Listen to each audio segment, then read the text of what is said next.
Welcome back, friends. Welcome back to the Corbett Report. I'm James Corbett of CorbettReport.com, and you're tuned into Propaganda Watch. Remember back in October of last year when the Event 201 panel discussed the problem of online misinformation and disinformation spreading about this completely imaginary coronavirus pandemic? Like, the pharmaceutical companies created the pandemic in order to increase their profits. And the panel, of course, discussed the various ways that they could counter this vile and heinous misinformation, including internet shutdowns, social media censorship, scrubbing websites that are promoting disinformation. But they also talked about the ways that international bodies like the United Nations and WHO could leverage soft power to influence the ways various countries were approaching this problem of misinformation. I think you're right. It's important that the UN and WHO remain very clear. But when they challenge governments directly, they often get into this issue of sovereignty. And so I think it's really important not to have that as the only response. I think it's really critical to think about soft power influence, which is other influentials who can call up the head of state, or powerful constituencies within those countries. We've seen this in the context of mobilizing religious leaders in the context of polio, or specific business leaders, where you can soften perhaps a very hard line from government through more stealth entry points rather than trying to punish them through the international health regulations or something like that. And remember way back at the start of the plunge into the real depths of COVID-19 '84 when everybody's favorite celebrity, Tom Hanks, went into self-quarantine because he had tested positive for COVID-19 and correctly modeled to everyone how to self-isolate and how to dutifully comply with the dictates of whatever medical opinion he received. Tom Hanks is remaining positive and giving fans an update on his and his wife Rita Wilson's health after their coronavirus diagnosis. On Thursday, the 63-year-old actor shared a photo on his Instagram of himself and Wilson from quarantine in Australia. He captioned the photo by first thanking everyone from Down Under for, quote, taking such good care of us. He says, "We have COVID-19 and are in isolation so we do not spread it to anyone else." He then says, "There are those for whom it could lead to a very serious illness," adding, "We are taking it one day at a time." He tells his followers, quote, "There are things we can all do to get through this by following the advice of experts and taking care of ourselves and each other." He also revealed that going forward, they will be tested, observed, and isolated for as long as public health and safety requires. Extra points if you remember his enigmatic tweet from self-isolation that he was up by 201 points in his game of gin rummy against his wife. And do you remember back in April when the World Health Organization helped organize a gaggle of artists and influencers to put on a benefit concert, the One World Together at Home concert, in order to unite the world behind the message that we must listen to the medical authorities and stay at home?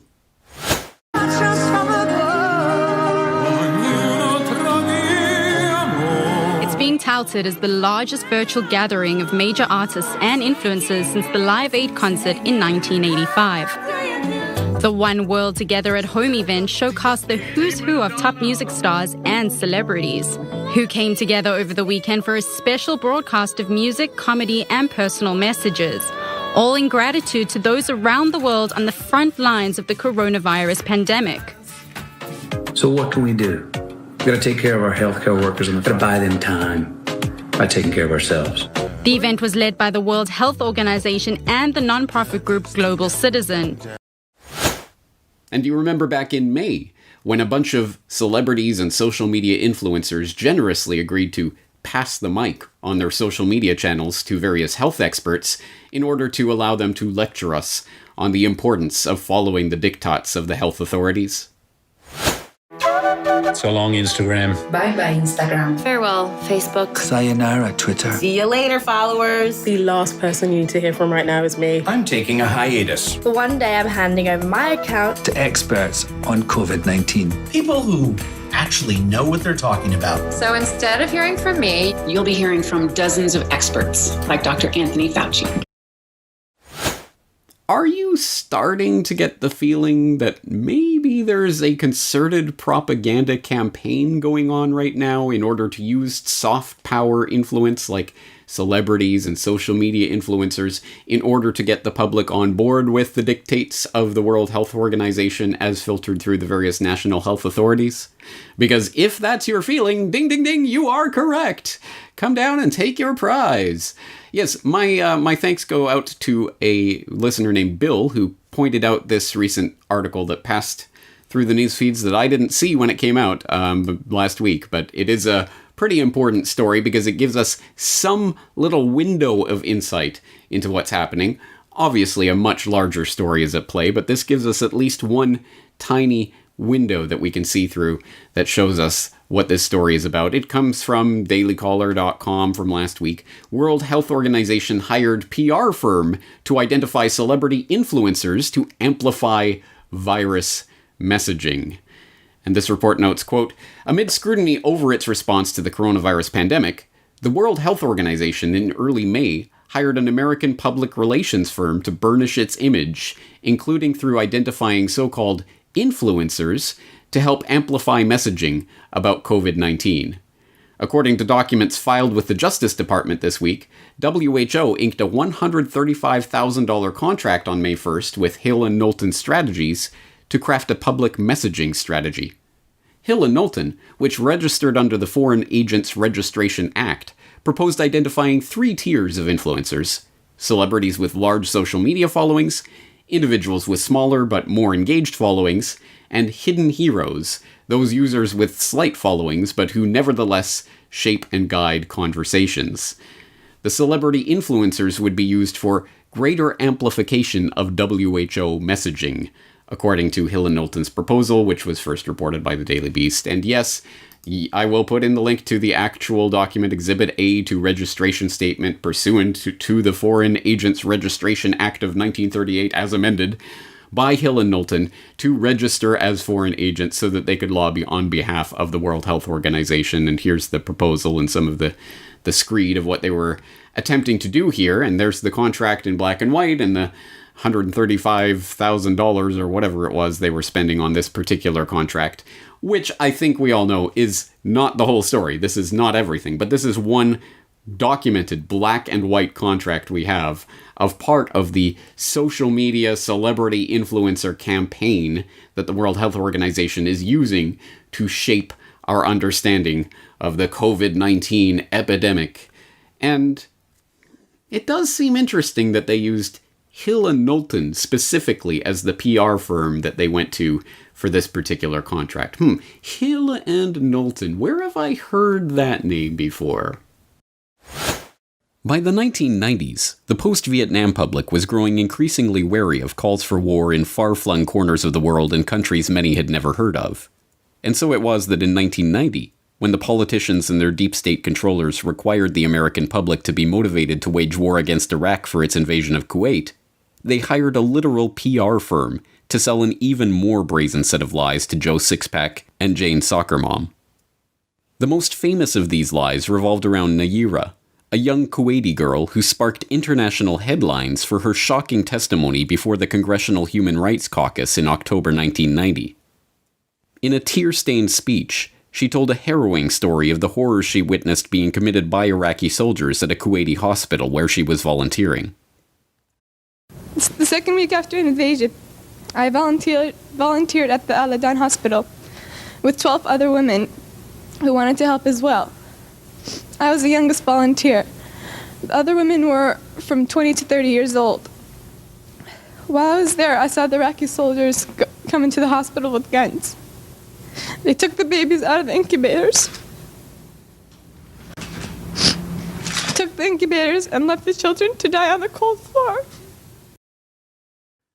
It's difficult today to understand just how important this testimony was in setting the tone of the debate about whether America should commit military forces to defend Kuwait. It was reported breathlessly on the evening news, and it was repeated by President Bush on not 1 or 2 occasions, but 6 separate times in the lead-up to war. Babies pulled from incubators and scattered like firewood across the floor. And they had kids in incubators, and they were thrown out of the incubators so that Kuwait could be systematically dismantled. Then, when the Gulf War resolution was making its way through the House, the incubator story was raised in Congress. Now is the time to check the aggression of this ruthless dictator whose troops have bayoneted pregnant women and have ripped babies from their incubators in Kuwait. And then again in the Senate. The vote passed, and combat operations formally began in January 1991. The only problem? Nayirah was not some anonymous Kuwaiti girl, but, as a subsequent CBC investigation discovered, she was Nayirah al-Sabah, daughter of Saud al-Sabah, the Kuwaiti ambassador to the United States. Her testimony had been written for her by Hill & Knowlton, a PR company hired by the Kuwaiti government-supported AstroTurf organization, the Citizens for a Free Kuwait, to help sell the Gulf War. And the Congressional Human Rights Caucus that held the hearing where Nayirah gave her testimony? It was later found to be a Hill & Knowlton front itself. Oh, that's right, that Hill & Knowlton, literally the same PR firm that sold the lie about babies from incubators to the world to help kick off the first Gulf War, is the same PR firm that the WHO is using to sell its propaganda campaign involving celebrities pimping the COVID-1984 threat. You can't make this stuff up. It's right there in your face. And here, again, I'll include the link so you can go and actually read the document itself. There's nothing conspiratorial about this. It's in black and white. As I say, this is only one contract in what is obviously a much larger communication strategy that the WHO helped to wargame out as a participant on that Event 201 panel, but it is nonetheless a piece of this important story. And think about this and the various implications of Hill & Knowlton and others who are literally trying to market this COVID-19 threat to you in the same way they would market a tube of toothpaste or a Gulf War. The next time you see a celebrity passing the mic on their social media to some health authority or lecturing us on the need to stay at home or self-quarantine or wear a mask or roll up your sleeve and get your shot. Because you know that campaign is coming too and will probably be orders of magnitude larger than what we've seen so far. Now, if there's anything positive that comes out of this, one, it is the fact that, again, the WHO is acknowledging that people do not trust it anymore. That if you go and read the actual proposal from Hill & Knowlton, you'll see that they're admitting that the WHO has run into credibility issues, and the celebrity campaign would help to offset some of that mistrust that the public has in their institution at this point, which is an apt observation because I think everyone knows at this point there is something seriously shady about the WHO, and it's at this point, as the US threatens to next year withdraw its support and funding from the WHO, that would make Bill and Melinda Gates the biggest funders of the entire World Health Organization. Let that sink in. But regardless, there is clearly a big PR problem that they're trying to solve by turning to celebrities. Another, I think, positive aspect of this is that as there has been some discussion generated from my recent questions for Corbett about how to wake up friends and family, there are people saying, well, it's easier than ever now. A lot of people are seeing through this, or there are more people waking up than we even realize as a result of the craziness that's going on right now. I think one demonstrable sign of that is the distrust and the lack of trust and fealty to celebrities and social media influencers that is palpably observable in today's climate. I think everyone can see this, that to whatever extent that celebrities, artists, musicians, whatever, could even expound upon, let alone actually influence the conversation on matters of world historical import in the past, well, that era is definitely coming to an end rather abruptly as people relentlessly make fun of the ham-handed, stupid celebrity attempts at inserting themselves into any and every ongoing political matter these days. As evidence for that, I will simply cite that ridiculous, nonsensical, stupid Imagine mashup with all these celebrities singing at home from their mansions in the midst of self-isolation and quarantine. Oh, we're all in this together. Let's sing Imagine and hold hands and kumbaya. And meanwhile, people are being put out of work and mass unemployment. The entire economy is collapsing in a controlled demolition as part of the Great Reset of COVID-1984, and no one's buying it. Everyone is making fun of these stupid celebrities who think that they have influence and think that people care what they say. Most people don't. Don't let the media convince you that these people actually have clout or that people en masse are listening to them. The vast majority of people do not care at all what these celebrities think. But the WHO thinks they care, and at any rate, well, they have a large social media following, so if they just pass the mic to Fauci or whoever else, right, Julia Roberts, then, hey, we'll be able to reach millions of people with our propaganda that way. So it is an interesting propaganda campaign that's being exposed in real time, but as I say, there is more to come. I guarantee it. There is going to be a much bigger concerted push once the vaccine really starts getting put into place. So prepare yourselves and brace yourselves for that, and arm yourself with this information. Another handy little tool to have in your info arsenal to unload on people as just another nugget, just another seed that you can spread when you are trying to spread awareness of these issues and how the public is being manipulated, and documentably so. At any rate, that's what we do here on Propaganda Watch, week in and week out. And so that's going to do it for today, but I'm looking forward to talking to you again in the near future. James Corbett, CorbettReport.com.